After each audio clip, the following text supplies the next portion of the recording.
Have you ever seen chicken feeding or munching plantain peel or banana peel? Neither have I, until I came across a video on YouTube where a farmer tries to feed his chicken banana peel. And from the video, the outcome was marvelous. So on today's video, I'm going to react on that video and share my own thoughts. You are going to learn a lot from this reaction. Please ensure you watch the end of this video. As a bonus, I'm going to share with you the difference between the unripe banana peel and ripe banana peel, which is more nutritive or which contain more nutrients, what birds breeds are adapted to feeding on this banana peel and plantain peel, the nutrition rates both in unripe and unripe banana peel. So stay tuned, I'll be right back. The first stage here is to gather the plantain peel, which is doing yes, getting enough plantain peel from plantain sellers. Wow, enough plantain peel. It seems we are going to have a plantain party. So it's pulling off the plantain peel from the bunch. And this is like banana also, or dwarf plantain, whichever, but they are both used. So you have to wash thoroughly. Wash very well. After washing, is going to cut into slices. So I'm just going to fast forward this now. It's cutting the plantain into slices. Okay. I prefer a used machine to do this. It's taking a lot of time. A small machine could be better to hasten the process. Wow, it look pickable for the chicken. As you can see, look pickable. Chicken likes something that's picky. So you have done a good job by slicing, cutting it into small chunks for chicken to enable the chicken to feed easily. So it's washing it. After washing, you're just going to put it in water for fermentation. I'll pause this. Let me say a little thing about fermentation. Fermentation helps to bring out useful bacteria, probiotics that is beneficial to your chicken guts or digestive system. So it helps to absorb feed easily. So as this thing have been fermented, the plantain peel, it will suppress some anti-nutritive components in it. It will suppress it and increase digestibility. That's why I prefer fermenting the plantain peel. Okay, it's just going to take some time. Although cannot be preserved for long compared to when you grind and dry and turn it into powder. Okay, but it's more palatable for the chicken to feed on when you ferment it. So it's just going to wash it very well. After washing, the next thing it's going to do is to add sugar. You can see that dark water. That is sugary substance.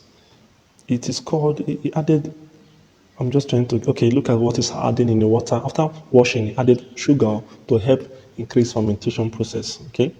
No microorganisms have to feed on this sugar to enable to ferment the plantain peel. That's what it's doing now. The sugar here is used was muscovado. I think that is a local sugar alternative there, a cheaper one. You can also use your molasses or brown or white sugar. Excuse me. You can also use your molasses or brown or white sugar.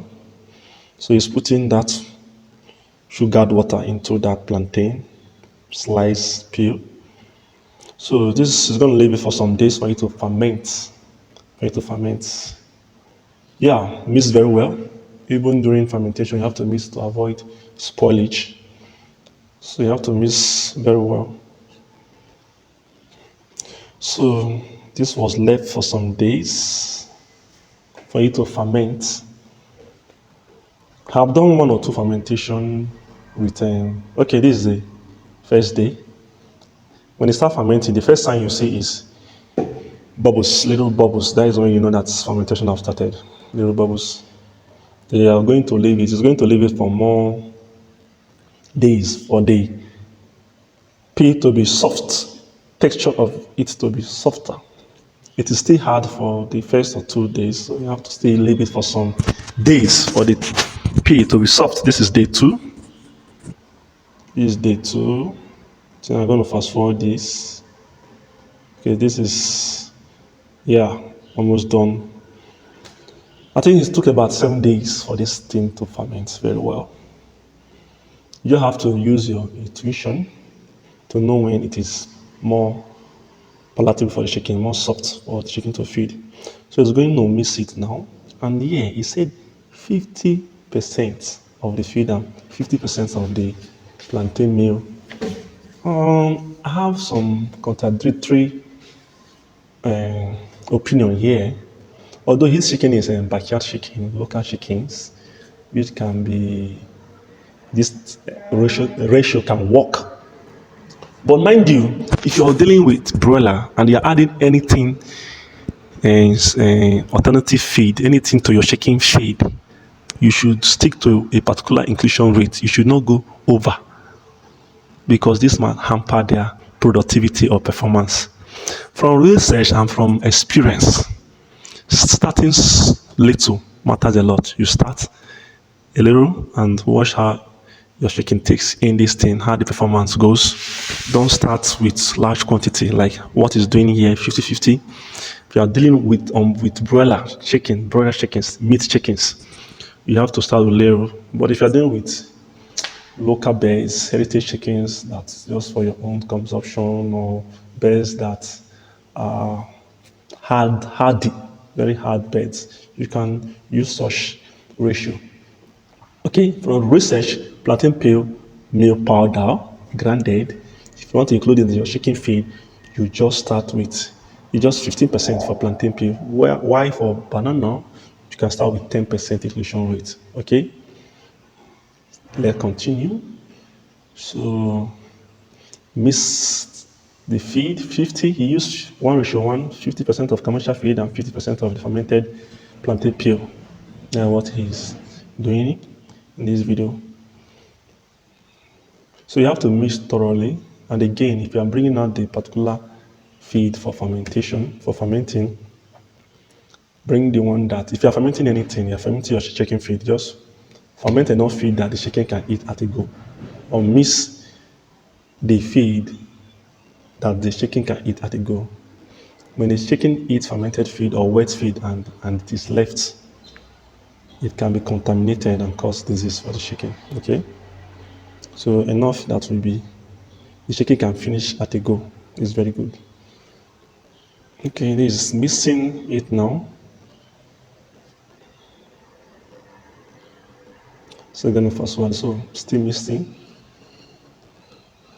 Wow, chicken love anything wet feed. They feed on it voraciously. You're just gonna see how they'll just mount on it. Pam, pam, pam, pam. And again, I do have satisfaction when I see my chicken eating very well. I don't know for you. I guess it's normal for every farmer. Love seeing your chicken eat voraciously. You try fermenting your feed 1 or 2 times a week. So you're just going to make sure the remaining plantain peel that he did not miss can be returned into the brine, into that bucket. And you don't leave it outside, it will spoil. Okay? So you return it to the brine and leave for about highest 4 days. Make sure all the fermented peel have been given to the chicken to avoid spoilage and infecting your bird with disease. Okay? So let us see how it's going to give the bird now. Wow! Bam! Look at how they're feeding on it.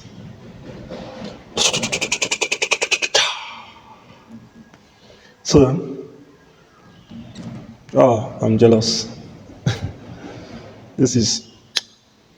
I love this video. So, thumbs to, I'm going to leave the link. Sideliner is, the end of this channel's name is Sideliner also. So I'm going to leave the link to the full video in my description for you to watch. I'm going to stop here. So as a recap of this, my thoughts, what you have to learn from this. Number one, it is good you ferment your feed, not just, it is good you ferment your plantain peel compared to just feeding it directly as a dry powder, okay? Because it brings out more nutrients from the plantain peel. It is more palatable. The chicken will enjoy it when you ferment it. Useful bacteria, probiotics, which is very helpful to your chicken guts, the gastrointestinal tract of your chicken will be healthy to absorb more feed, more weight, more egg. Okay, fermented feed is very good, but do it right. Secondly, you use ripe plantain peel is better than green plantain peel. Ripe plantain peel contain more nutrients, reduces toxicity in the plantain peel. The fiber is being reduced. Okay, Plantain, ripe plantain peel have more nutrients in general, except in crude protein, where the ripe unripe plantain peel slightly above the ripe plantain peel, not much. Okay, but in general, ripe plantain peel is more preferable. Thirdly, make sure you bring enough a mix ferment or mix the feed that the chicken can finish at a go. Okay, I think this we have come to the end of this video. If you find this video helpful, please do subscribe, like, and share so that we get to other people who also needs it. If you would like to watch how to use pawpaw for shaking, many people have tried it. I ask how many of you have used pawpaw for shaking in my community pool, and many people, 75% said they have used pawpaw for their shakings. Okay, and this video I made was very helpful in teaching you how to use pawpaw extracts for shakings. Okay, so wash it. Bye bye. Bye.